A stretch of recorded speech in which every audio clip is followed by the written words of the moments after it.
Boa noite a todos. Como de costume, nós vamos fechar os olhos uns minutinhos, só para a gente dar uma acalmada no nosso ânimo, estabilizar o nosso pensamento, serenar as nossas emoções, para que nesse instante a gente possa bem perceber a atmosfera de paz aqui reinante, preparada para todos nós, e que o nosso estudo possa ser profícuo, que possamos avançar no entendimento, que possamos, através de novos ângulos, entender o Evangelho, as lições que foram deixadas para todos nós. Que nossos queridos irmãos espirituais aqui presentes possam também fazer uma curta visita aos nossos irmãos que nessa noite não puderam comparecer ao estudo, que onde estiverem que recebam essa energia, essa paz, todo o nosso carinho, todo o nosso respeito, todo o nosso amor. Que Deus nos ampare, nos fortaleça, nos una no ideal de engrandecimento do nosso conhecimento e aperfeiçoamento das nossas emoções. Que assim seja. Muito bem, nós vamos já iniciar o capítulo 101 do livro Pão Nosso. E a frase, o título de hoje, chama-se Resiste à Tentação. O que a gente pode entender por tentação? Aquilo que muito nos atrai e que nem sempre é uma coisa boa, né? Resistir. Resistir, por que resistir?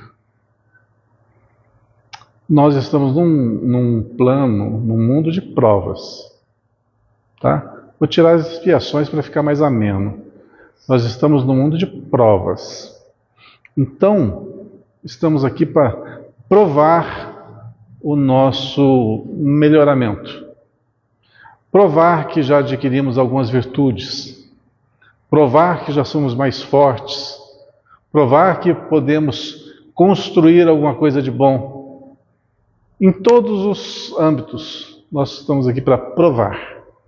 Provar para quem? Deus, para os nossos parentes, para a sociedade. Provar para nós mesmos. Porque quando nós não resistimos e caímos em tentação, quem que vai nos cobrar esse deslize? Nossa própria consciência. Não precisamos de julgamento de ninguém. Mas a gente sabe. Esses dias eu estava conversando, não sei com quem, nem sei o assunto, mas que chegou nesse ponto aqui da conversa.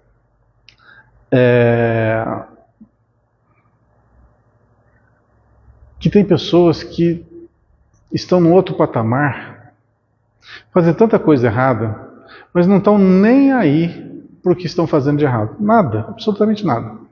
Dão desfalques, roubam, dilapidam o patrimônio alheio e saem por cima, né? Saem, entre aspas, vitoriosos na sua empreitada. E o rumo da conversa é para o seguinte: mas será que são vitoriosos mesmo? Aos olhos do mundo, é muito fácil você correr atrás de poder, de dinheiro, de riqueza, passar a perna nos outros, se aproveitar. A lei de Gerson, né, de levar vantagem em tudo. Mas quando o indivíduo incorre nesse mistério, é sinal que ele falhou nas suas provas. A questão era o seguinte: eles são vitoriosos ou derrotados? Derrotados. Mas aos olhos do mundo são vitoriosos. São aqueles que prosperaram. E muitos, nem a sociedade sabe como que prosperou. Apenas são vistos como ícones, como pessoas bem-sucedidas, sem saber os meandros que estão ali por trás. Mas acontece que a vida é curtinha, algumas décadas aí ela já se encerra. E quando encerra esse escudo aqui se deteriora, quando ele desintegra, fica somente o espírito, que é a própria consciência. E aí não tem mais o verniz da aparência, não tem como mais esconder. Aí é você consigo próprio. E é aí que o negócio aperta. É aí que as coisas ficam difíceis. Tudo passa muito rápido. Às vezes a gente vê, assim, com certa frequência, pessoas que sobem na vida, chegam a um certo patamar e dão aquela caída. Qual que é a parte primordial da vida dessas pessoas que sobem e depois caem?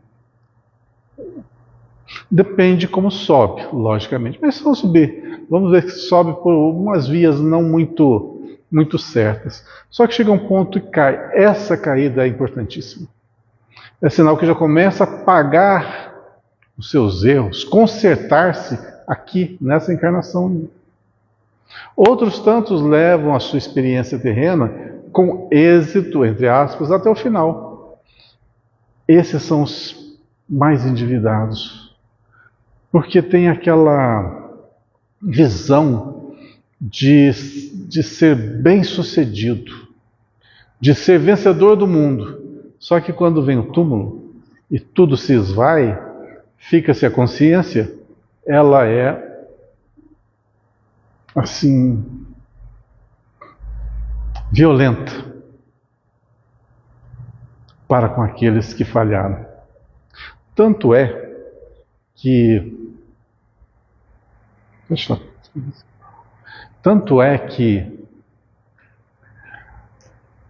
muitos, quando desencarnam, têm o seguinte procedimento: esconder-se, para que outros não o vejam, para que outros não o persigam, para que outros não o procurem. Lógico, com medo ou com vergonha dos seus atos. E aonde eles vão se esconder? Nas zonas umbralinas. Muitos ficam lá por muito e muito tempo, muitas e muitas décadas. Tá, mas não seria tão mais simples você mudar a sua postura e pedir ajuda, pedir para sair daquele lugar tão tenebroso?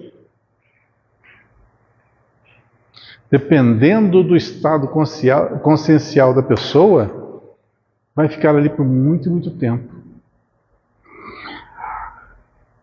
Aqueles que foram bem-sucedidos na Terra e desencarnam ainda nesse status, retornam para o lado de lá, o baque é muito grande, porque esperam a continuação da sua existência estável, de poder, de riqueza, de facilidades, e o que acontece? O oposto. Aí não estão adaptados a essa nova vida. Consequentemente, a derrocada vai ser grande. Vocês lembram no primeiro filme Nosso Lar? Primeiro filme, lá no comecinho, quando tem aqueles espíritos que começam a atormentar o André Luiz, chamando ele de suicida. Vocês viram que tinha umas pessoas ali vestidas com roupa da nobreza, toda esfarrapada? Foi uma bela denotação de pessoas desse tipo, que foram bem-sucedidas antigamente e ainda mantêm aquela aparência, só que todo rota agora, mas para eles não. É interessante que para eles, às vezes estão vivendo aquele quadro ainda, mesmo estando naquela condição. É muito interessante como é que essas coisas funcionam. Então, olha só, como que nós estamos num limiar de fronteiras sobre a nossa vida. Porque aqueles que fazem a opção do mundo, geralmente não sabem a escolha que estão fazendo. Mas nós que somos espíritas, já sabemos a lei de causa e efeito, já sabemos que o nosso pensamento tem importância. O nosso pensamento é delineador da nossa vida. Outras pessoas chamariam a gente de louco por falar isso. Mas como nós já sabemos e sabemos como funciona, a responsabilidade é maior quando nós cometemos erros. Então, eu achei interessantíssima essa passagem aqui, essa explicação de Emmanuel. Vamos ler o trechinho que está em Tiago, capítulo 1, versículo 12, que é assim, ó: bem-aventurado o homem que sofre a tentação. Bem-aventurado o homem que sofre a tentação. Quer dizer, se você ser tentado é uma coisa boa.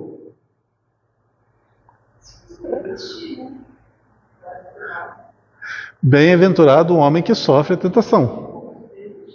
Se resistir. Mas é a prova, é a tal da prova. Nós vamos ser colocados em provas a todo instante. Aliás, nós somos colocados em prova a todo instante. Todo instante. Só que a gente nem nota. Mas quantas vezes nós temos a oportunidade de refrear nossos instintos? Em vez de falar uma palavra assim dura, você refrear e falar uma palavra mais amena. Tudo isso é escolha da gente. Tudo é escolha. Porque quem fala as palavras somos nós. Ninguém fala por nós. Nem os obsessores, tá? Aquela desculpinha. Eu tô bravo, eu tô com raiva, porque meu obsessor está aqui jogando essas vibrações em cima de mim. Você só fala aquilo que seu coração está cheio. Mas se é o outro que está falando. Quem que manda no corpo? Você. Quem que manda na tua mente? Você. Você pode ser influenciado? Sim. Resiste. Resiste à tentação de falar, de reagir. A gente não fala o que o coração não está cheio. Isso é verdade. Pessoas só falam palavras amargas. É porque amargo é seu coração. Pessoas que só falam coisas boas, mesmo nas condições mais difíceis. Ela fala o que está no coração. Nós falamos o que está no nosso coração. Pode ser potencializado? Pode. Por inspiração? Pode. Por obsessão? Pode. Mas nunca a gente pode se eximir da culpa ou da responsabilidade do que nós falamos e do que nós fazemos. Se fosse assim... Pensa bem, um serial killer, tá? Ele está atacando e matando um monte de gente pela cidade afora. Aí quando é pego, em pleno julgamento, ele fala assim: mas eu sou atormentado por uma multidão de espíritos que me incitam a fazer isso. Então a culpa não é minha. Como que se atua como advogado desse homem? Não tem jeito. Você é responsável. Isso pode ser, no máximo, uma atenuante, nunca uma defesa. Olha só que interessante esse primeiro parágrafo aqui, ó. Enquanto o nosso barco espiritual navega nas águas da inferioridade, não podemos aguardar isenção de ásperos conflitos interiores. Que barco que é esse? Somos nós. Nas águas da inferioridade. Nós estamos ainda no mundo inferior. Não podemos aguardar isenção, quer dizer, nós não vamos passar incólumes aqui, isentos de estar em contato com todas as situações de ásperos conflitos interiores. Opa, peraí, aí muda de perspectiva. A gente joga sempre o problema para o mundo, né? O mundo está cheio de tentação. O mundo está cheio de oportunidades que vão nos atentar. Não. O nosso coração está cheio de preferências que nós precisamos suplantar. É diferente. Ó, vamos falar algumas tentações bem mundanas mesmo. Vai ficar bem simples de entender. Bebida alcoólica. Tem tudo quanto é lugar. Não é porque existe bebida alcoólica em tudo quanto é lugar que você tem que beber. Concorda comigo? Bordéis. Tem tudo quanto é cidade. Não é porque existem bordéis em tudo quanto é lugar que você tem que frequentar. Más companhias. Não é porque existem pessoas com uma índole duvidosa que nós temos que nos aproximar e conviver com elas. Tudo é escolha. A gente escolhe de acordo com o quê? Com as nossas preferências. Tem uma coisa que aconteceu muitas vezes comigo. Todo mundo sabe que eu jogo futebol, né? Jogava, ainda jogo. E que a gente tem um grupo bem antigo que sempre modifica-se de amigos que jogam bola, né? Isso já vai algumas décadas. E sempre o grupo vai modificando-se. Uns vão parando de jogar, outros chegam. O que eu notei nesse período é o seguinte: algumas dessas pessoas que se aproximavam da gente, do nosso grupo, e que iam para o caminho assim, não muito apropriado, naturalmente se afastavam. Naturalmente se afastavam de nós. Chegavam, aproximavam, conviviam um tempo.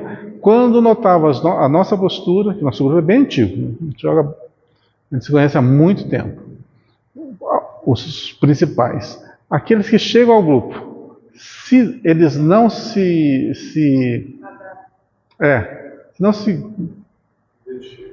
não se identificam conosco, naturalmente se afastam. Naturalmente. E é uma coisa impressionante, que chega até o ponto de você não ter mais contato algum. Em compensação, alguns que têm assim, uma semelhança muito grande no jeito de ser, de agir, de se comunicar, de se comportar, permanecem e passam a conviver conosco, não só nesse tempo de recreação, né, no futebol, mas às vezes por grande espaço de tempo da nossa vida. Por que disso? Pelas escolhas. Pelas escolhas. Então, o que escolhem não está ali em comum acordo com que a maioria, e naturalmente vão se afastar. E uma das coisas que eu sempre fui chato, mas bota chato nisso, eu não gostava que ninguém nem fumasse. Pegava no pé de qualquer um que pusesse cigarro na boca. Imagina outras coisas. Mas nesse interim tinha muita gente que era mais assim, atirado. Não passava. Não tinha liga. Mas por que disso? Porque às vezes, pela nossa conduta, ficavam com vergonha. Ficavam com vergonha de estar naquele mesmo convívio. Mas em outros lugares era uma maravilha, né? Bom, cada um procura aquilo em que se encaixa, o que o coração está apontando. Normalmente na esfera carnal, toda vez que empreendemos a melhoria da alma, utilizando os trabalhos e obstáculos do mundo, devemos esperar a multiplicação das dificuldades que se nos deparam. Deveria ser o contrário, né? A gente vai para o bom caminho, tinha que tudo se abrir, tudo fica mais fácil. Fica tudo mais difícil. Fica tudo mais complicado. Ir para o caminho do bem é mais difícil do que ir pelo caminho do mal. Lembra daquele negócio da porta estreita, da porta larga? Pois é. A porta estreita é para poucos.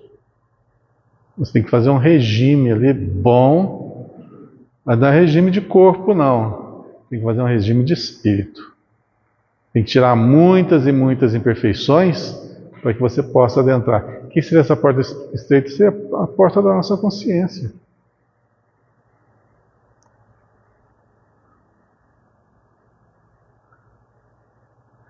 Por que devemos esperar a multiplicação das dificuldades em pleno caminho do conhecimento nativo? Olha, contra o nosso anseio de claridade, aqui está a resposta já no segundo parágrafo. Todos nós ansiamos uma vida melhor, a chamada claridade aqui, né? Mas nós temos milênios de sombra.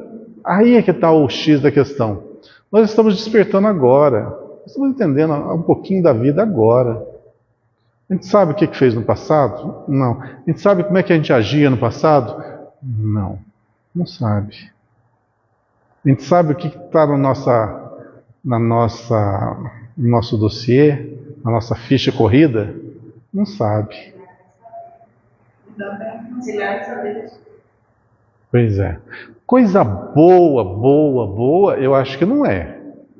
Alguma coisinha a gente tem de bom, lógico que tem. Mas eu creio que nesses muitos milênios aí é muito suor, muita superação e muita coisa errada. Pois é. Isso é verdade. Para o nosso pensamento, para uma coisa que nós temos, já imaginamos, dá uma pálida noção, mas, por exemplo, tem algumas pessoas. Você já ouviu falar de Jerônimo Mendonça, né? O gigante deitado.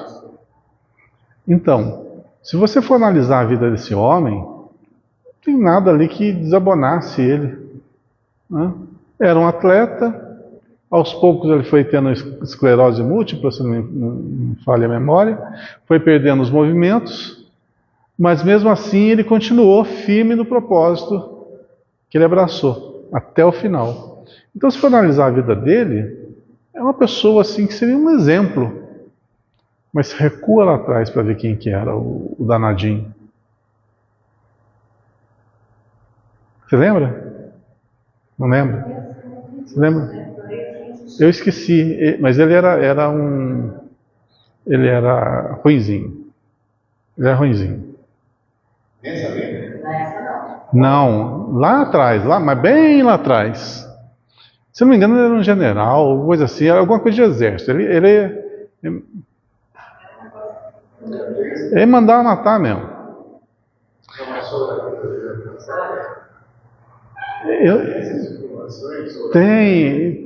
Foi contada várias vezes aqui no centro, mas eu não gravei o nome porque não é muito conhecido.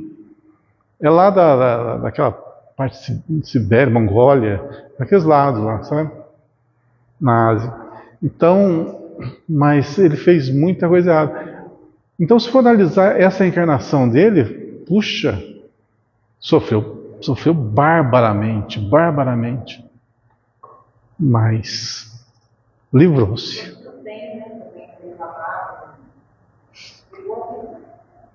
Pois é, superou, mas vamos dizer, foi um batismo de fogo.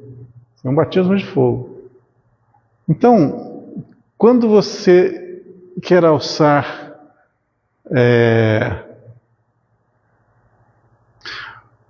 o caminho para cima, caminho da luz, com milênios de sombra atrás, o que os fortes fazem?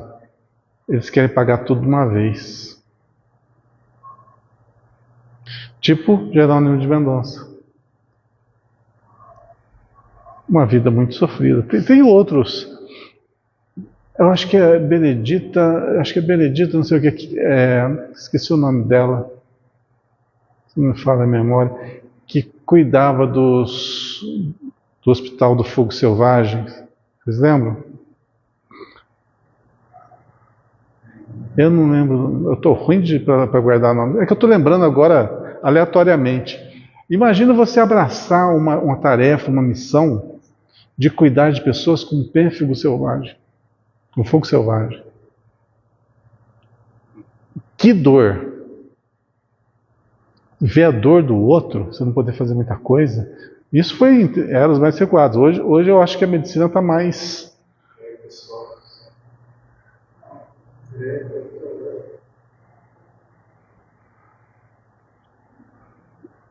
Mas era terrível. Imagina você abraçar uma tarefa dessa, e sendo que você é a única pessoa que está com o corpo perfeitinho. Todos ali estavam, né, naquelas condições lastimáveis. Por que será? Eu não sei o motivo. Eu vou supor agora que essa mulher, com certeza, ela foi responsável por algumas coisas que desviaram aqueles indivíduos que estavam nessas duras provas. Ela foi responsável por desviá-los do caminho e agora está no processo reverso. Está no mesmo grupo. É o da lepra. Eu sei, conheço.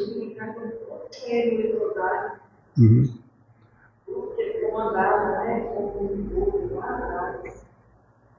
Pois é. Tem um livro que fala dele, fala da descoberta do remédio para curar a lepra, hanseníase.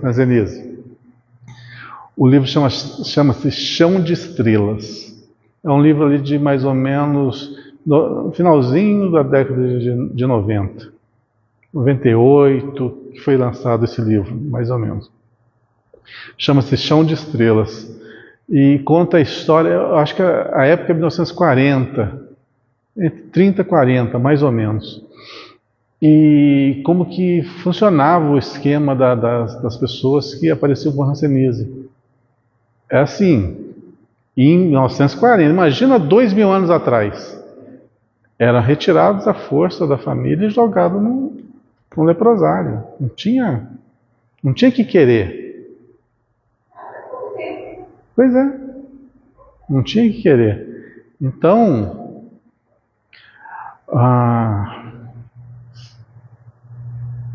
você abraçar se eu não me engano, eu não sei se foi esse personagem, Jesus Gonçalves, né? Foi que criou o Centro Espírita dentro do leprosário, é esse mesmo, né? Pois é. E na lixeira, cidade de aproximar vai haver, mas para você não. Vai ter que passar por tudo isso. E passou por tudo. Puxa vida. Você vê como é que... Você vê como é que... Se você olhar com um tipo de olhar, você vê que é muito duro, né? Uma dureza muito grande, desnecessária. Mas, se você vê os bastidores, às vezes, quando ele veio reencarnar, sabia o que ia passar, ele já devia ter deixado lá escrito assim, ó: se chegar a cura da hanseníase, favor não aplicar em mim. Mais ou menos, eu simplifiquei, mas pode ser justamente porque a pessoa quer livrar-se de todas as nódoas de uma vez só. Eu, sinceramente, eu sou bem covarde, sabe, nisso.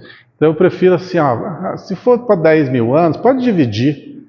Divide aí em 100 reencarnações, vou pagando um pouquinho de cada vez, mas tudo de uma vez não dá. Eu não sei. Não sei se do lado de lá a gente tem outra visão disso. Mas o tempo que a gente vive aqui é muito precioso. Dá para se avançar muito na área intelectual, e dá para avançar muito no aperfeiçoamento moral, e dá para se fazer muito na construção de um novo mundo. Então,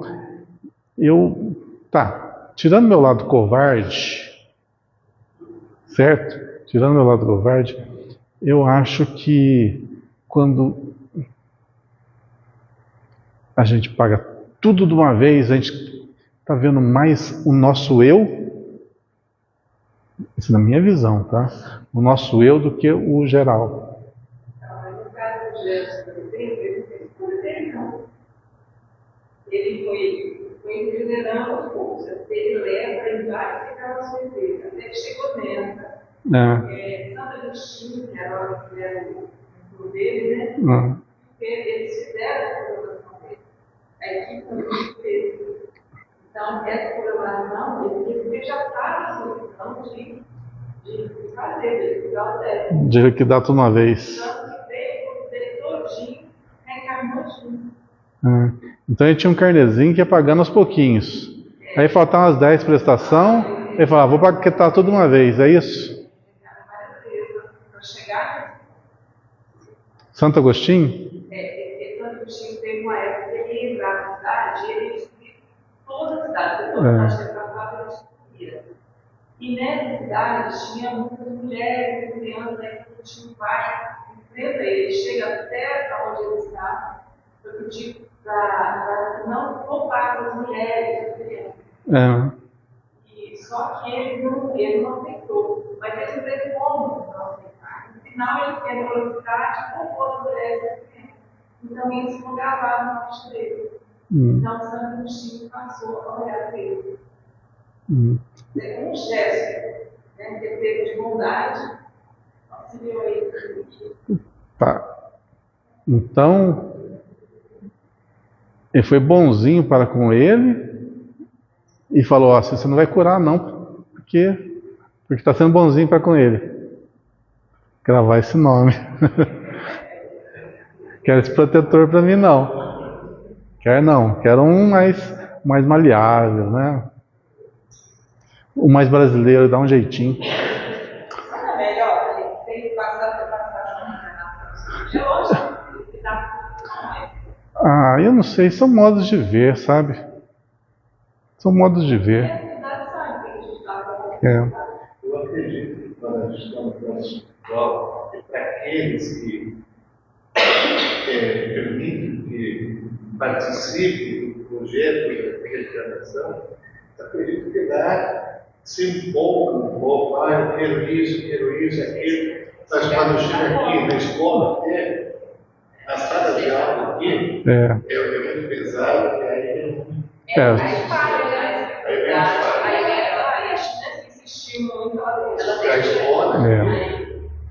só sei que é complexo o negócio. É bem particular, né? Tem pessoas que estão preparadas para superar isso aí. Por exemplo, pegar o Chico Xavier. Olha o que esse homem sofreu. O problema da vista, fora os problemas físicos. E trabalhou do jeito que trabalhou. Puxa vida. Pois cada um é cada um. Eu sinceramente, como eu disse, eu sou meio converte para isso ainda. Mas tudo bem, faz parte. Vamos seguir aqui para terminar esse. É por isso que, de permeio com as bênçãos do alto, sobram nas sendas dos discípulos as tentações de todos os matizes. Ou seja, aqui vai ter tudo aquilo que a gente quer, tudo aquilo que a gente prefere, e a grande maioria que a gente não pode. Uma das maiores tentações é o ser humano. Nem tanto é o poder, é a riqueza, mas tudo isso faz parte de um processo para você conquistar o ser humano, o próximo. Imagina, pensa bem, se você tiver hoje assim, um sonho realizado de ganhar uma bolada, ganhar 100 milhões de reais na tua conta bancária agora, desse instante. Qual que é a primeira coisa que você pensa em fazer? Primeira coisa.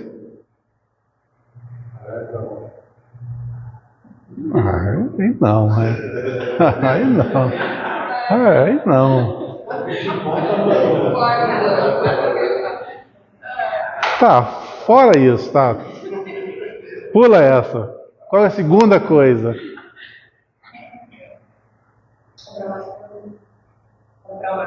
Comprar uma casa. Isso. Sabia que alguém ia falar isso. Comprar uma casa. Uma casa por quê? Tá, comprar uma casa por quê? Só para você? Não. Para os seus. Viajar sozinho? Viajar com os seus. Ah, mas aqueles que querem viajar sozinhos, são solteiros, querem viajar sozinhos. Por que eles querem viajar sozinhos? Para conquistar novas pessoas. Tudo gira em torno do contato com outras pessoas. É melhor lugar, né? Eles oferecem no mais nem lugar que existe. Pois é, mas é uma prova. A prova do dinheiro é uma prova que todos nós iremos passar, se Deus quiser, um dia chega. Mas é uma prova que todo mundo vai passar. Porque aí você vai comprovar o que você é na essência. Porque ser bonzinho e pobre eu acho que é a coisa mais fácil do mundo.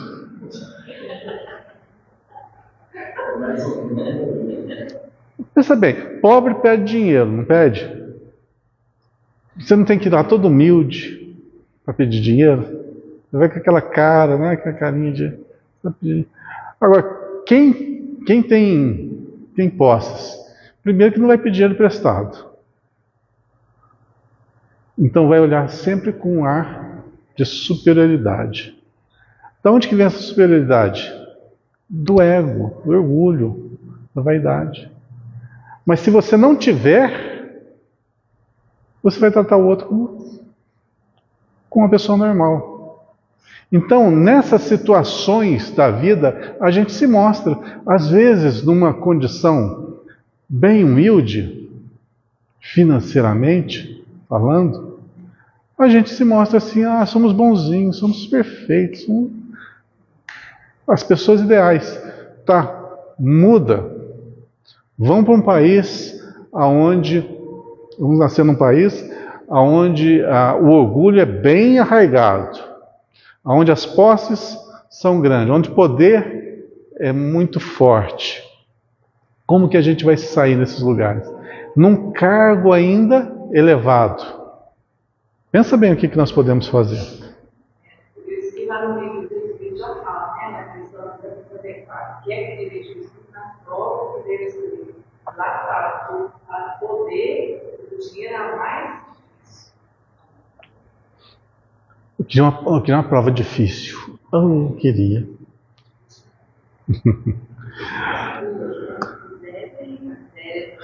Não, eu acho que das provas, das mais difíceis, eu acho que a idiotia é a pior. É aquela que o espírito, ela está habitando um corpo que não corresponde. E você quer se manifestar, você não pode, você não consegue se manifestar. Você vive totalmente à mercê da caridade alheia. Para suas necessidades físicas, para sua alimentação, para tudo. Alguém tem que estar 24 horas cuidando de ti. Eu acho que não tem pior provação do que essa. Não tem. Mas é o remédio. É o remédio. Para muitos é um remédio. É o freio.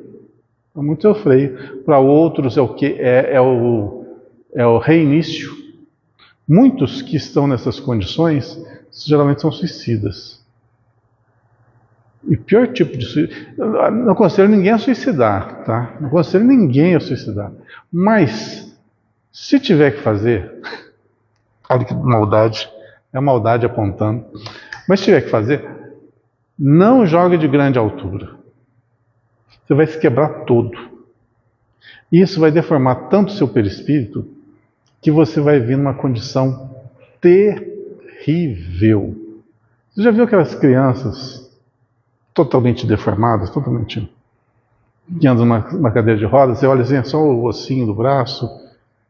Que condição terrível. Aquilo lá é muito difícil. Mas é o recomeço. Como você falou, é o remédio. É o remédio. Mas é duro demais. É duro demais. Mas se você for comparar uma reencarnação desse nível com uma do Jerônimo Mendonça, qual que é pior? A daquele. Você vai pensar assim, mas ele não tem consciência. Alguns são bem idiotizados. Mas o espírito está ali. O espírito está ali sofrendo tudo, vendo tudo. E ele não consegue Ele não pode fazer nada. Às vezes não pode falar até que está com dor. Ele não pode falar assim, eu quero ir no banheiro. Ele não tem controle sobre nada. Pensa bem, uma vida inteira nesse nível. Agora o Jerônimo, tá, ele tinha o corpo perfeito e foi definhando, foi acontecendo aquilo tudo lá, mas mesmo assim tinha lucidez. Ele falava, as pessoas iam até ele para que ele as consolasse. Quer dizer, exatamente. Pois é. Então, ainda ele teve o benefício do trabalho, né? O trabalho são aqueles momentos atenuantes na dor. Bom.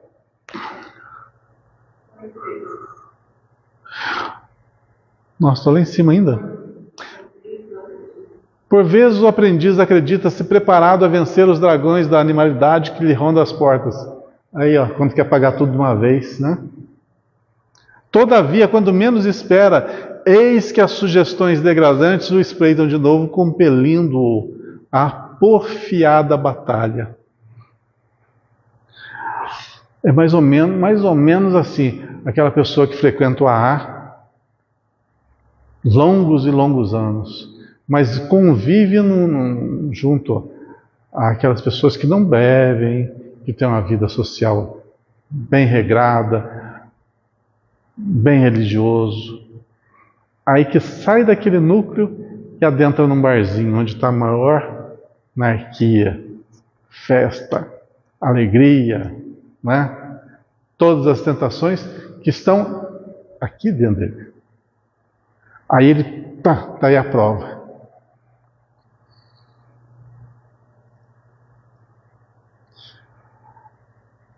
Então, eu acho que ninguém aqui é alcoólatra.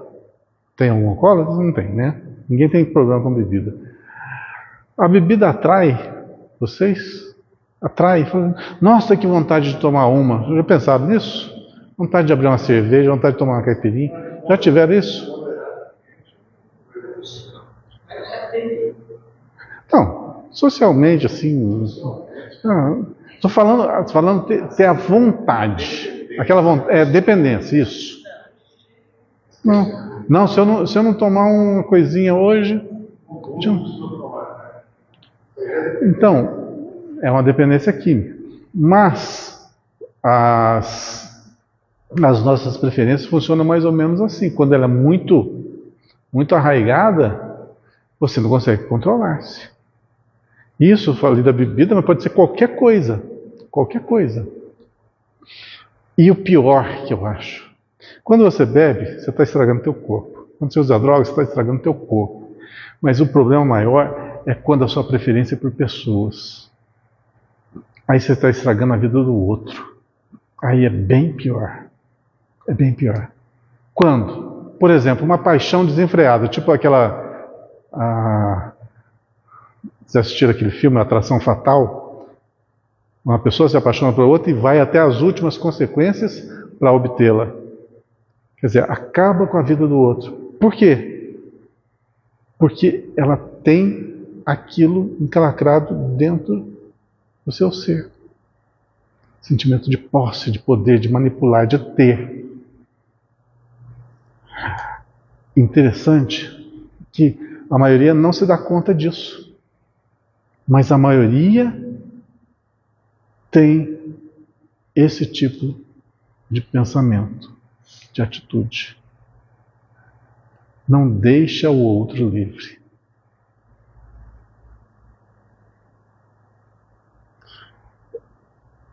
Isso no âmbito homem e mulher, casais. Isso no âmbito mãe e filho. No âmbito social em geral. A questão da manipulação também é um grande problema. Que às vezes a gente não se atenta a isso. Mas que é algo a ser corrigido. Pensa bem, o porquê tantas pessoas nascem, às vezes, de uma relação fortuita, a mãe abandona, o pai ninguém sabe quem que é criado por uma pessoa ou pelo governo, né, abandonado numa creche, no orfanato, para ser criado sem o amor dos pais. Pensa o porquê disso. Tem vários porquês, tem várias respostas. Mas pensa se não pode ser assim, ó, aprender a valorizar o outro. Qual que é o remédio? O remédio sempre está em pequenas doses do veneno.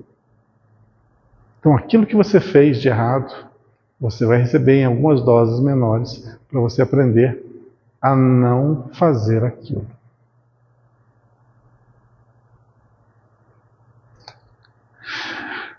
Claro, portanto, que nem mesmo a sepultura nos exonera dos atritos com as trevas, cujas raízes se nos alastram na própria organização espiritual. Claro, tudo que nós fazemos, tudo que nós pensamos, quem está pensando é o espírito, não é o corpo.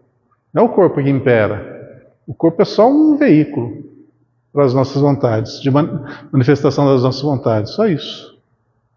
Então, uma vez desprovido do corpo, cessam-se os prazeres, cessam-se as vontades, cessam-se as tentações?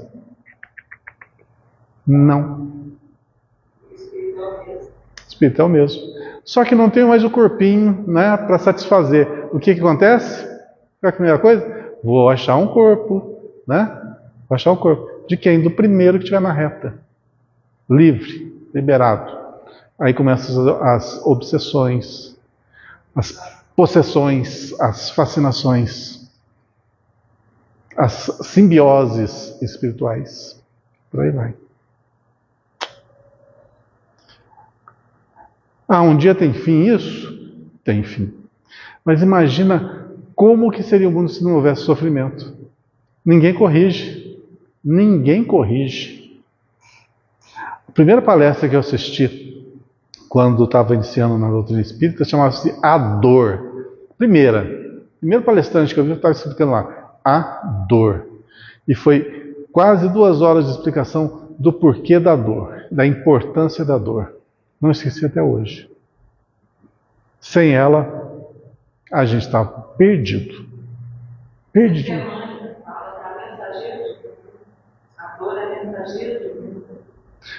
É aquela amiga de verdade. De verdade. Ela só nos abandona quando a gente está bem. Enquanto a gente não estiver bem, ela não nos abandona.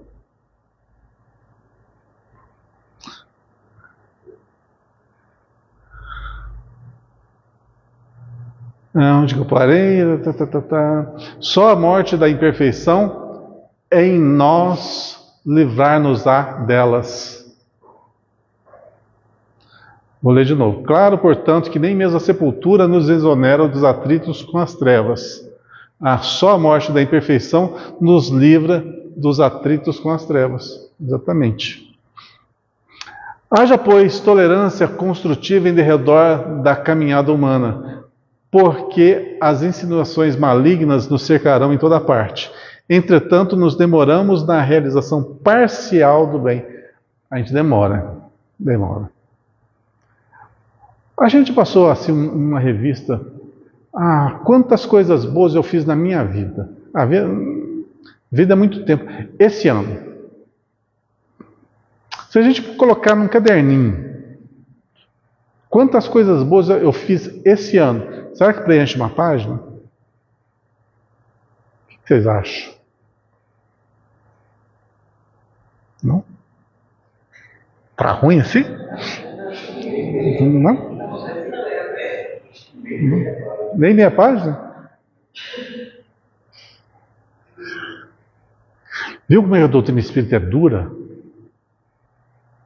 Eu não estou falando nenhum absurdo. A doutrina nos mostra a realidade. Por isso ela é dura. Ela nos mostra o nosso nossas chagas. Expõe elas para que a gente veja, corrige. Pois é. A doutrina nos mostra. Mas Pelo menos nos dá consciência. Viu como é que nós somos enfermos? Quando o Chico falou aquela frase, nós somos enfermos da mais alta periculosidade, eu fiquei pensando, mas por que o Chico Xavier falou isso? Nós somos enfermos da mais alta periculosidade. O que esse homem está falando, meu Deus? Aí, analisando por esse lado, o que nós fizemos de bom? A gente não consegue assinalar. E o que a gente fez de ruim?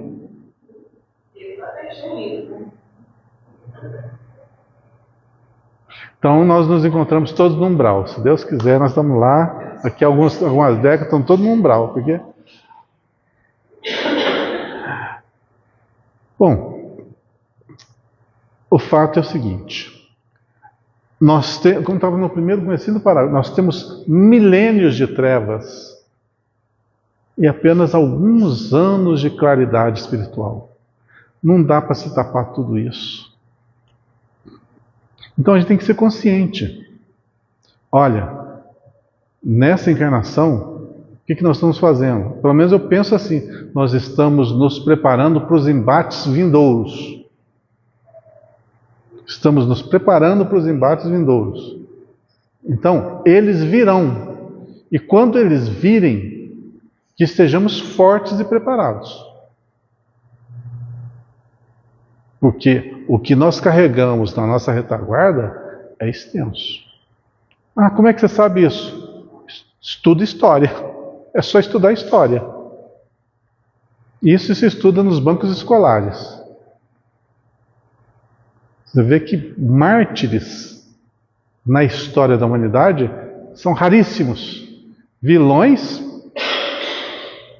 Por quê? Nós sabemos também, a doutrina nos expõe que nós estamos num mundo, num planeta que é prisão, hospital e escola. Ou nós somos maus elementos, ou nós somos doentes, ou analfabetos do espírito. Pode escolher. É o pacote completo. Mas, eu não gosto de ser radical nessas explanações. Senão a gente pensa assim, puxa, nós somos a escória. Não, não somos, não. Não somos a escória. Nós estamos numa condição natural da nossa existência. Se fosse antinatural, nós não teríamos tantas e tantas oportunidades assim. Estaríamos enfurnados hoje numa cidade umbralina, daquelas trevosas, daquelas que o indivíduo reencarna de 500 e 500, de 1000 em 1000 anos, e retirado dali porque não pode sair, não pode ter contato com a humanidade. Nós não estamos nesse patamar. Então já demos uma melhoradinha.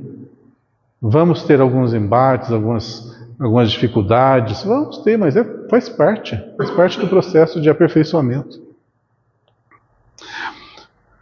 Olha só, o próximo parágrafo. Haja, pois, tolerância construtiva em derredor da caminhada humana, porque as insinuações malignas nos cercarão em toda parte, enquanto nos demoramos na realização parcial do bem. Então vamos ser sempre cercados. Mas tem uma coisa, se a gente não carrega no nosso coração certas preferências, a gente passa incólume por esse mundo. A gente passa por isso e nem nota que existem as tentações, as dificuldades.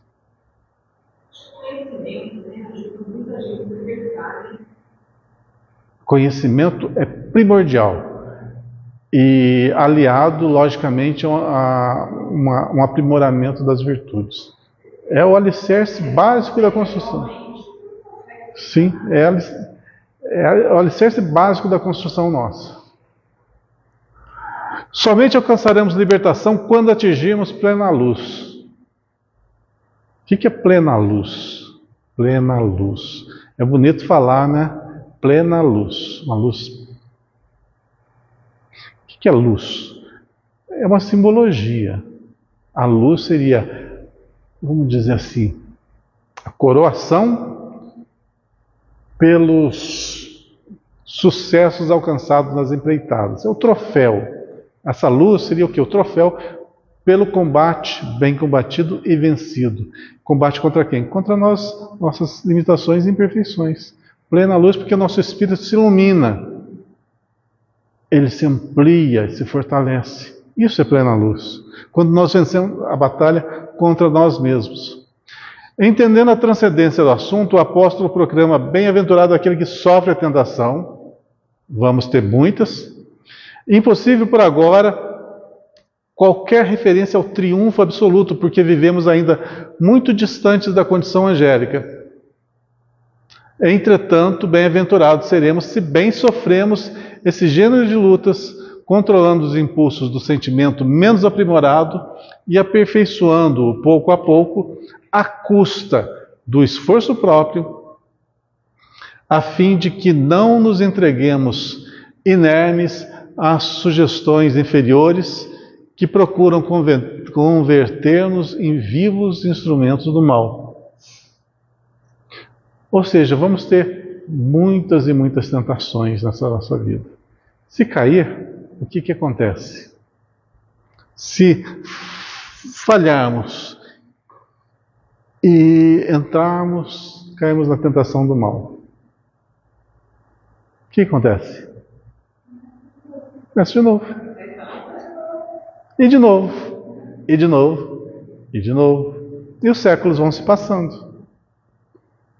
Mas nesse interim, a gente vai aprendendo e vai evoluindo. Só o fato de estarmos encarnados já quer dizer evolução. Só o contato com essa nova realidade, você já aprende muito. Muito, muito, muito. Bom, vamos para o próximo? Falei 1 hora só nesse tema. Deixa eu ver, tá? Antigamente eu fazia 3 por dia, 3 por noite. Eu estou me aperfeiçoando para falar apenas 1 por noite. Nós e César. Olha só. Quem que é César? Tem César? Não tem nem César aqui, não. Nós e César. Marcos capítulo 12, versículo 17. E Jesus respondendo disse: dai, pois, a César o que é de César e a Deus o que é de Deus. Essa é bem conhecida. Ela é aplicada no Evangelho lá, quando Jesus é questionado, né? Quem lembra dessa passagem? O porquê que ele foi questionado mesmo?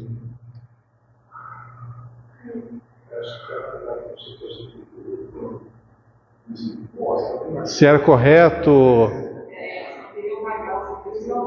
pagar os tributos para Roma.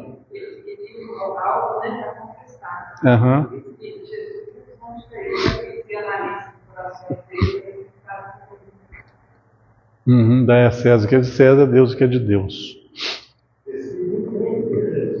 Mas tinha um motivo.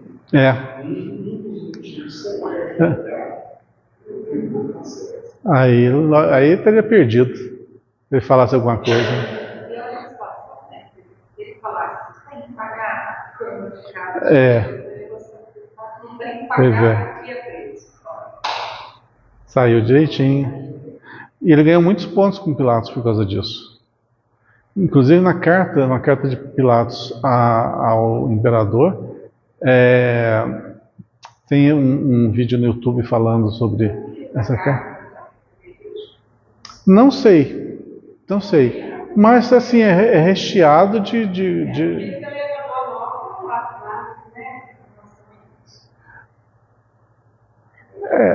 Não sei dizer, mas eu vou muito pelo... eu vou muito pelo teor, sabe? Aquele negócio assim, é bom? Faz o bem? É interessante? Então, tem alguma coisa depreciativa ali? Não. Tem alguma coisa errada? Não. Então, venha somar. Agora, se realmente for um documento, gente, fala a verdade, a gente nunca vai saber. O que importa é o teor. Sempre é o teor da mensagem que é importante. E eu achei que é bem fidedigno. Eu não vi nada que desabonasse. Mas não sei dizer. Mas então, nesse vídeo fala justamente dessa parte aqui, que o Pilatos ganhou, o Jesus ganhou muitos pontos com Pilatos, justamente porque não foi contra o império, e até ele o protegia. Tem uma certa coerência. Por exemplo, quando você pega um livro que é psicografado, como que você vai atestar a veracidade daquilo que está escrito? No conteúdo. Uhum. Então, se é uma mensagem assim de um portador, entre aspas, conhecido e digno, mas a mensagem não é, o que se faz? Você descarta a mensagem. Porque qualquer espírito pode falar que é A ou que é B, mas até a assinatura. Mas o conteúdo não. O conteúdo é só aquele que tem realmente cabedal para poder descrever. E em algumas coisas, a gente, quando vai estudando a doutrina, a gente apega logo de cara, isso aqui não tem nada a ver. Isso aqui não tem nada a ver. Isso aqui não está condizendo com a doutrina, com o cristianismo, com a história. Então a gente pega. O que importa realmente é o conteúdo moral que tem por ali por trás. Bom, vamos lá. Em todo lugar do mundo, o homem encontrará sempre, de acordo com seus próprios merecimentos, a figura de César simbolizada no governo estatal. Não pode falar de política nos dias atuais, né? Melhor não, né? Pois é. Mas as figuras representativas que estão ali, é interessante frisar o seguinte: nós, população, somos dignos dos nossos superiores. Então, se lá está ruim, é porque aqui embaixo está ruim. Não nos façamos de vítima. Então, como é que muda quem está lá em cima? Nós, aqui, os soldadinhos, né, mudando a nossa postura. Ah, mas eu sou tão pequenino, como é que eu mudando a minha postura vai mudar lá em cima? Muda. Muda. Olha só, uma das primeiras questões que a gente aprendeu no estudo sistematizado são os atributos da divindade. Que eu gosto sempre de falar. Deus é o quê? Soberanamente justo e bom. Ele não é só justo, ele é justo e bom. Ele não é só bom, ele é bom e justo. Então, se é justo, ele não comete injustiça. Então, se ele não comete injustiça, nós vivemos nas condições ideais para o nosso aperfeiçoamento. E aqueles que estão à nossa volta ou nos comandando são aqueles ideais para nos comandar. Isso é justiça. Então, olhando por esse prisma, a gente nota que, se é isso que está lá, eu tenho que dar uma olhada para o que está aqui.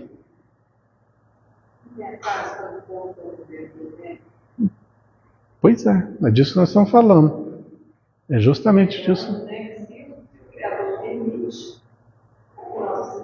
Uhum. Pois é. Mas a gente se faz de vítima. A gente fala, não, eu sou bonzinho, eu não faço isso, eu não roubo ninguém, eu não aproprio de nada de ninguém, eu não pego um centavo alheio. Gente, eu vou dar uma de advogado da parte contrária agora. Tá? Vou dar uma de advogado. Tudo bem. Recua aí 2 milênios na história. Faz de conta que há 2 milênios atrás nós estávamos tudo reencarnadinho, tudo bonitinho. Lá na Ásia, em algum lugar da Ásia, lá, Oriente Médio, aqueles lugares lá. Como que era o modus operandi daquele povo? É o seguinte: com quem que nós vamos guerrear hoje? Ou aquele povo está com um exército mais fraquinho. Vamos em cima daquele povo, vamos acabar com o exército deles, vamos nos apropriar de todo o bem que eles têm e vamos escravizar os vencidos. Esse era o modus operandi nosso no passado. Agora a gente vem queixar dos nossos comandantes.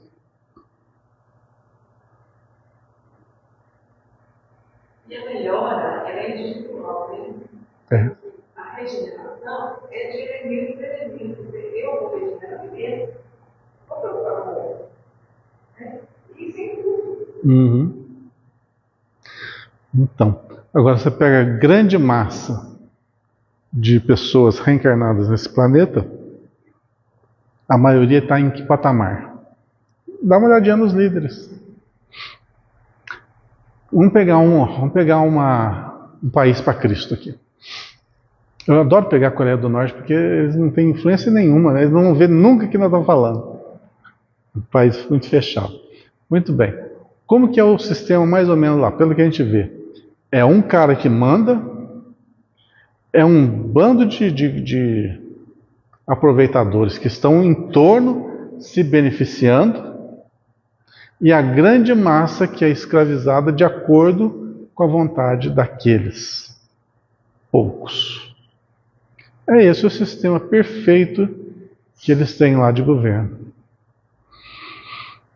Aquelas pessoas que estão reencarnadas lá na Coreia do Norte, elas merecem estar vivendo nessa condição? Eis a pergunta. Deus é justo e bom. Eu esqueci o seu nome. Célia. Vou fazer uma pergunta para você. Faz de conta que você é um protetor, uma protetora espiritual de um narcotraficante. Vou te caprichar. É narcotraficante. Não, esse aqui eu não posso falar. Tem que pensar para falar hoje em dia, né? Narcotraficante. Vou demorar porque eu tenho que pensar na repercussão do que eu estou falando.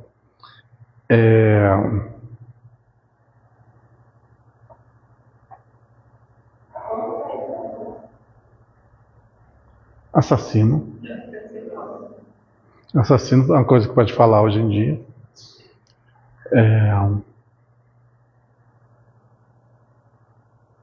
Vou piorar um pouquinho.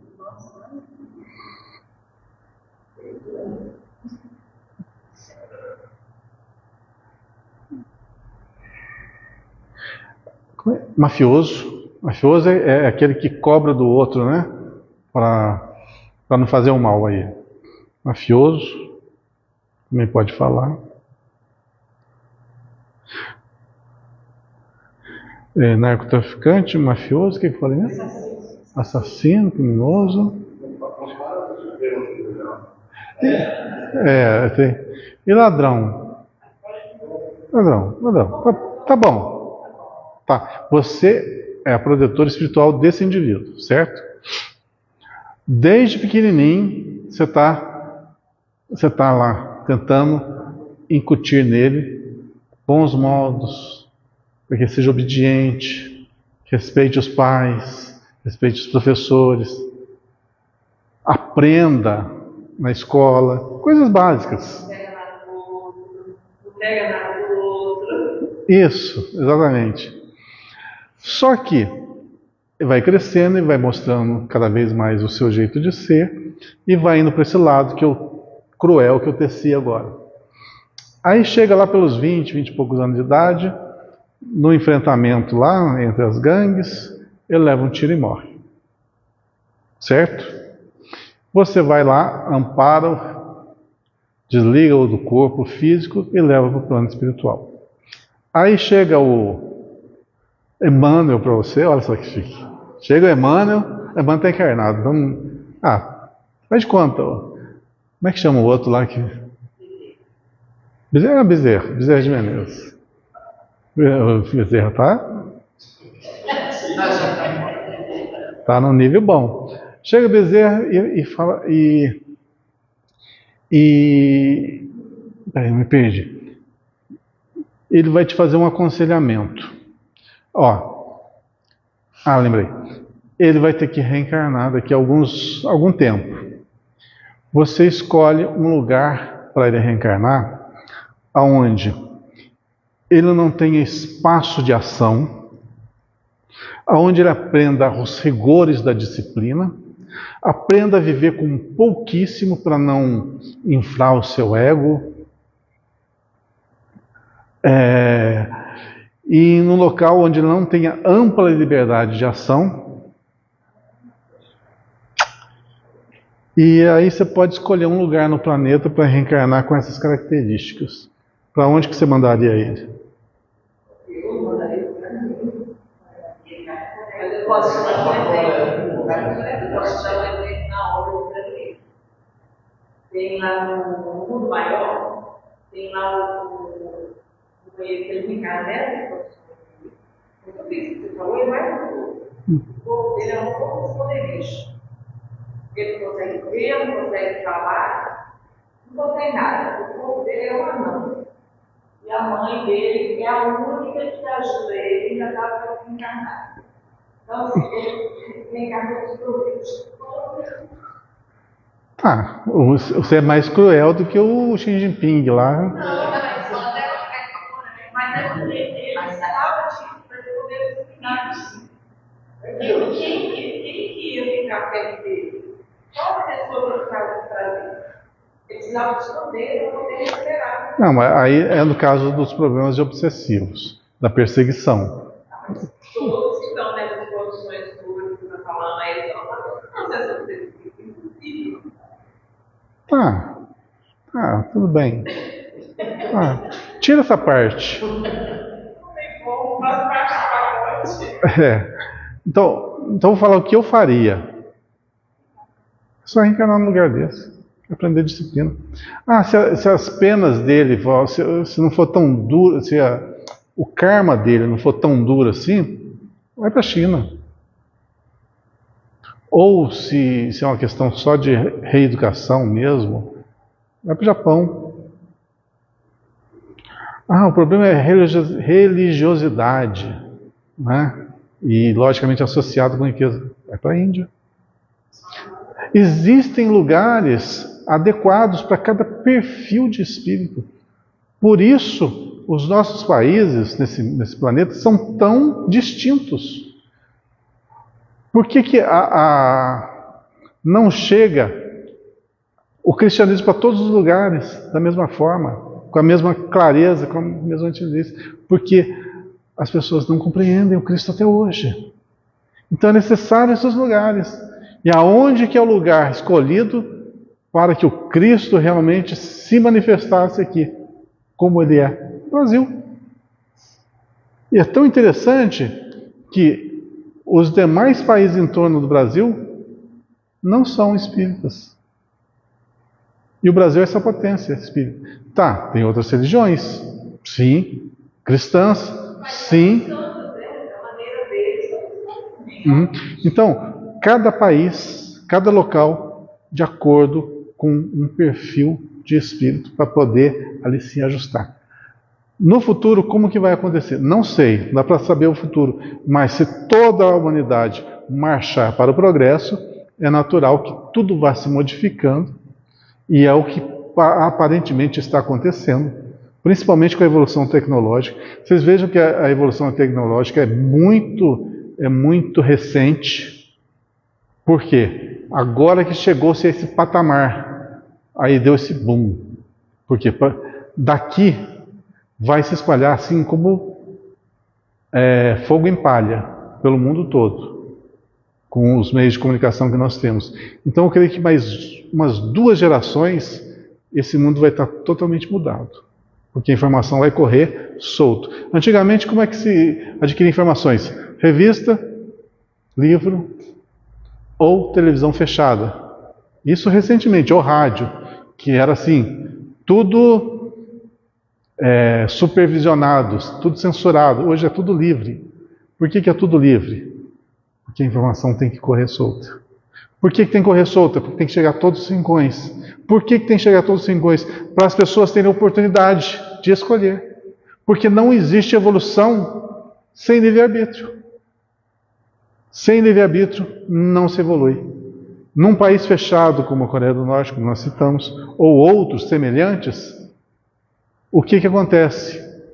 É aula de primeiro ano primário. Você aprendeu o abecedário das coisas, o abecedário da disciplina, o abecedário da humildade, o abecedário da resignação, da tolerância. E você vai aperfeiçoando esses pontos básicos que você não tinha. Então, é local de sofrimento? É. Aqui no Brasil tem local de sofrimento assim? Tem. Se for para o norte de Minas, é outro. Norte de Minas não, norte de... região norte. Também são... ou região nordeste, determinados locais, até mesmo em Minas, tem alguns locais que são mais isolados, de uma vida mais difícil. Por quê? Porque ainda é necessário esses núcleos para que os espíritos possam aprender o básico. Porque se pegassem um desses despreparados e colocassem no poder, o que aconteceria? O que está acontecendo hoje?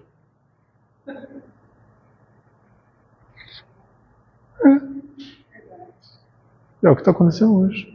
A nível municipal, estadual ou federal. Com suas exceções, lógico, com todas as suas ressalvas. Eu ainda volto a afirmar que a grande maioria de pessoas encarnadas são boas. E há uma minoria ainda que não é boa. Só que a minoria que não é boa faz um estardalhaço danado. E a maioria que é boa é muito, muito, muito silenciosa. É muito humilde. Pouco reativa. Cansei. Onde que eu estou? No segundo parágrafo ainda?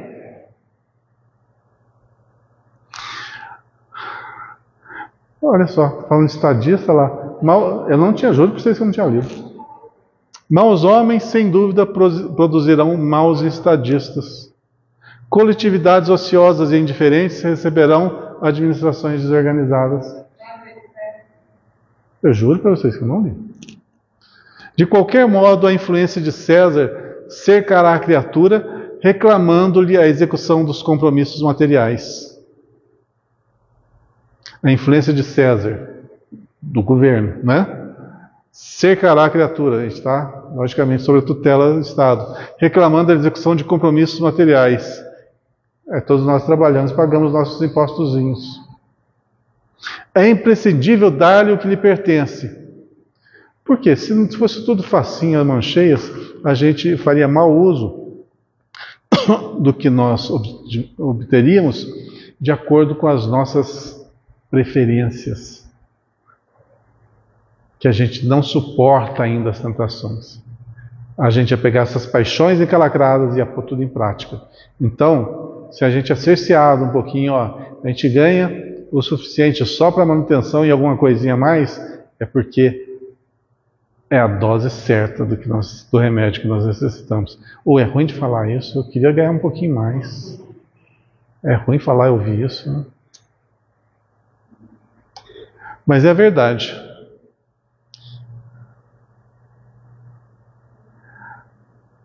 É imprescindível dar-lhe o que lhe pertence. O aprendiz do Evangelho não deve invocar princípios religiosos ou idealismo individual para eximir-se dessas obrigações. Agora eu vou pegar pesado. Língua, eu tenho que me conter, mas não aguento. Eu juro que eu não aguento. É a tentação de falar, né? Deixa eu ler de novo para... O aprendiz do Evangelho não deve invocar princípios religiosos ou idealismo individual para eximir-se dessas obrigações. Qual que é a obrigação que a gente tem para com a doutrina espírita?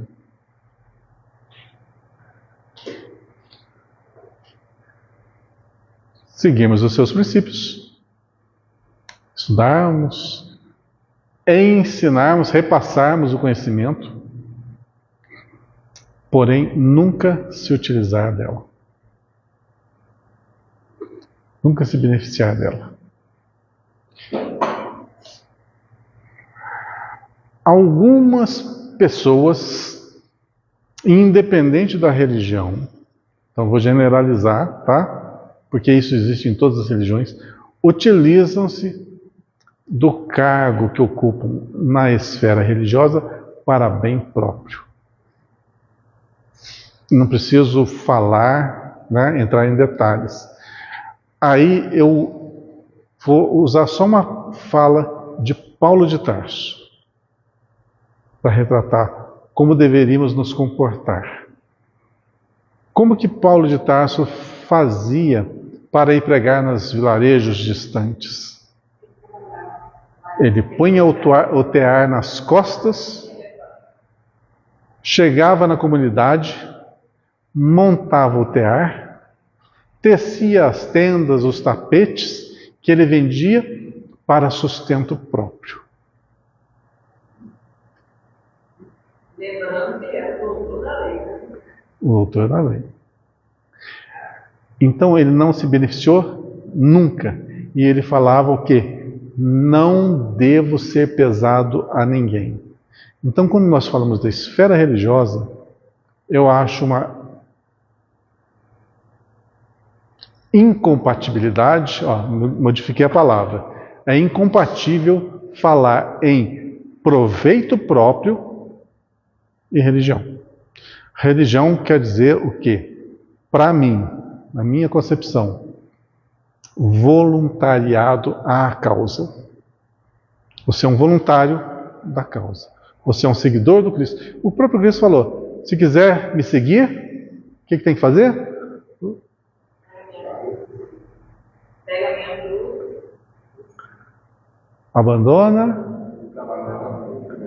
Abandona o quê? É modo de dizer, né? Tudo que te prende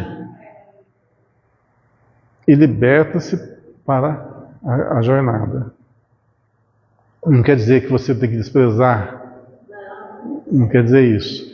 Isso não é só um modo de dizer. Então você larga o seu passado, larga todas as suas preferências e siga. Se você ainda tem uma predisposição a beneficiar-se financeiramente do que o mundo pode te conceder, eu acho que fica difícil de você abarcar uma condição religiosa, voluntariado religioso. Onde tem dinheiro ali, é complicado. Mas a gente pode com o Chico, né? Quantas obras ele escreveu, ele nem pegou nada, nem tal. Não se beneficiou de nada. Pois é.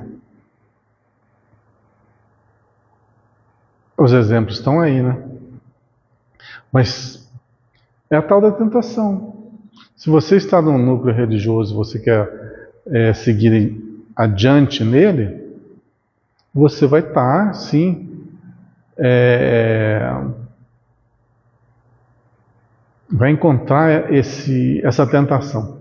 Porque para se manter um núcleo religioso, uma casa como essa, vai passar dinheiro aqui, né? A casa foi construída e mantida com doações. Algumas igrejas recebem doações, recebem donativos, recebem dízimos, né? Para pagar aqueles que falam em público.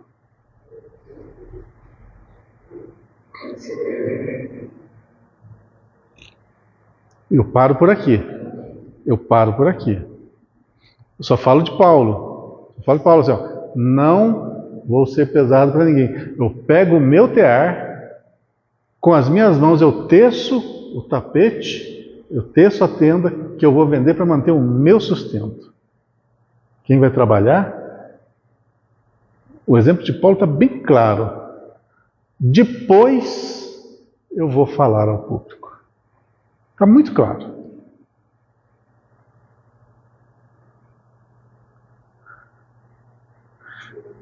Se há erro nas leis, lembremos a extensão de nossos débitos para com a providência divina e colaboremos com a governança humana, oferecendo-lhe o nosso concurso em trabalho e boa vontade, consciente de que desatenção ou revolta não nos resolvem os problemas. Preferível é que o discípulo se sacrifique e sofra a demorar-se em atraso ante as leis respeitáveis que o regem transitoriamente no plano físico, seja por indisciplina diante dos princípios estabelecidos, ou por doentio entusiasmo que o tente a avançar demasiadamente na sua época. Há decretos iníquos, há leis duvidosas aí que nos regem? Sim. Recorda se já cooperaste com aqueles que te governam a paisagem material. Vive em harmonia com os teus superiores e não te esqueças de que a melhor posição é a do equilíbrio. Se pretendes viver retamente, não dês a César o vinagre da crítica acerba. Ajuda com o teu trabalho eficiente no sadio desejo de acertar, convicto de que ele e nós somos filhos do mesmo Deus. Uma coisa que está pegando é o seguinte, a tal da crítica. A gente é bem crítico com aqueles que estão cometendo algumas coisas que não vão muito com a nossa ótica. Nós somos muito críticos. E isso ajuda em quê? Não ajuda em nada. Pois é. Aliás, como a gente sabe que o nosso pensamento é fonte criadora, quando nós criticamos, nós criamos algo deletério, alguma coisa insalubre. E tudo nesse universo está conectado. Então, se existe uma teia que nos envolve negativa, a gente acaba entrando nela. E como que se rompe uma teia negativa? Com pensamentos positivos. Mas eu vou ter que orar por aquele, aquele que está fazendo as coisas mais atrozes.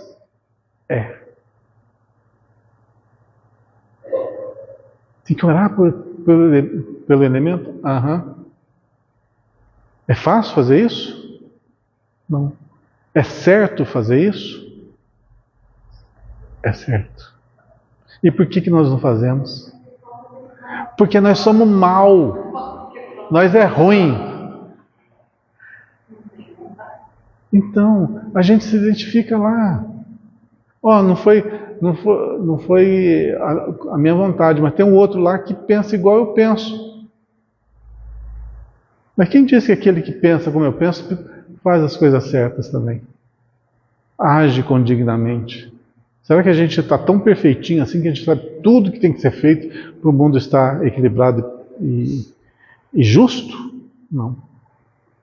Experimentem fazer uma coisa. Isso eu já fiz na minha vida e deu certo. Com aqueles que são tiranos, aqueles que são ruins, malvados mesmo, experimenta orar por eles. De coração. Não é com a boca para fora.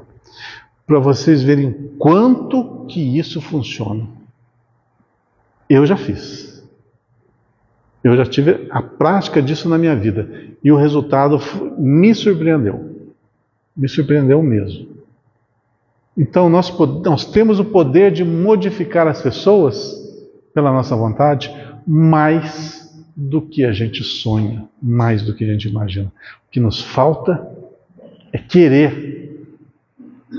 Porque a gente gosta o quê? De criticar. A gente gosta de ver o circo pegar fogo. Mas de apaziguar de trazer aquele elemento que está no erro para a verdade, para a luz, para o novo entendimento, são raríssimos que fazem. Qual que é o dever do cristão?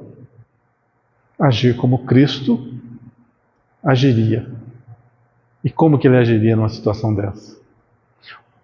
Só um exemplo. O que ele fez quando